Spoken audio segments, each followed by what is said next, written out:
Good morning. Katatapos lang maglaba ang store, kaya ang daming ayan pa. Ayan guys, kanina naglaba ako, tapos pinaltan ko yung bedsheet. Punda, ito yung punda. Pinaltan ko mga punda. Kahit mahirap maglaba at saka maglinis, diretso sa ating journey sa buhay yan. Bagong laba, ito nilabang ko kanina, ito pa mamaya sa labas. Ayan guys, nilabang ko rin yan, alpombra, kumot na makapal, at saka ito bed cover, ito, at saka ito sa unan.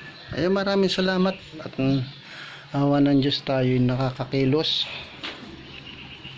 Ayan, shout out. Maraming salamat sa panonood. Ito guys, ayan,